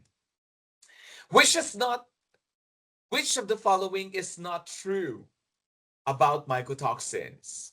First, they are secondary metabolites. Second, they are produced by toxigenic fungi. Third, they are produced during exponential growth phase. And lastly, they are produced in attempts to alter the ecology surrounding the fungus, like for example, inhibiting competitor microorganisms. Which among these 4 is not true? Okay. 40% said it's option number 4. But which one is the correct answer? Well, the correct answer is the third choice. They are produced during exponential growth phase. And because they are secondary metabolites, right? So based on our leaderboard now, it's Leanna on the lead, followed by WK and SOAR. 5 more questions, and this is question number 3. Based on the discussion of Dr. Shaleen, Neogen's Reveal Q+, Q+, Max, and Veritox are based on what technology? Chromatographic based, antigen antibody immunoassays, nanotechnology, or biosensor? Pick your answer. A majority of you answered antigen antibody immunoassays. Well, that is the correct answer. And let's now check if there's any change in our leaderboard. There is no change in our leaderboard. Kanokwan, you're still on the lead. So let's now proceed to the next question. Which step allows the liberation of toxin from the sample during mycotoxin testing? Is it grinding and milling, blending, extraction, or vortexing? Which among these four choices allows liberation of the toxin? Let's check your answers. A majority said grinding and milling, followed by extraction. Now, which of these two is the correct answer? Well, the correct answer is it's extraction. And let's now check the leaderboard. Okay, Sir is now the lead, followed by WK and Nice. Simon and Mirza, you can still catch up because we have 3 more questions left. Let's now go to question number 5. True or false? Since mycotoxins are produced by toxigenic fungi, they are considered biological hazards. Is this statement true? Or is this statement false? Please choose your answer wisely. Well, the correct answer is, let's check first. A majority of you said true. Really? The correct answer is it's false. They are chemical hazards. And based on our leaderboard, Soar is still on the lead, but we can see Shai and Ray now as part of top 3. We're almost done. Let's go to question number 6. As discussed by Dr. Amnert earlier, the use of heat treatment and light radiation are means to control mycotoxin contamination. The question is, to which type of control method do they belong to? Physical, chemical, biological, or regulatory? Let's check your answers. Physical, 54%, equal for chemical and biological.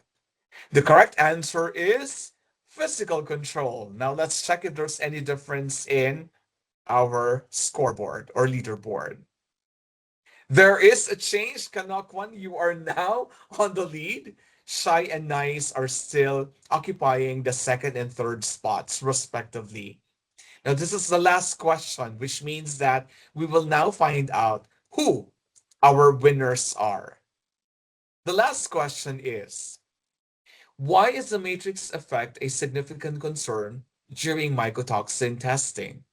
Is it because it causes the testing equipment to break down frequently? Is it because it makes the sample difficult to prepare due to heterogeneity? Or is it because the other components of the sample may cause false negatives or overestimation? Or is it because the matrix enhances the production of mycotoxins by toxigenic fungi? Which one is her answer? Okay, majority of you said the correct answer is option number 3. Well, congratulations, because that is the correct answer. And now we will find out who the winners are.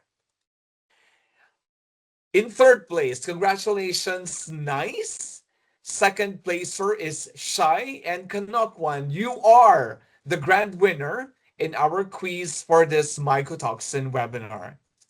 Congratulations to the Kanokwan, Shai, Nice, and we have Simon and Wantana as runners-up.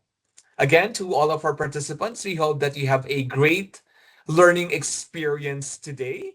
We hope to see you in future webinars that we are organizing for all of you. Keep safe, everyone, and see you in our next webinar. Thank you.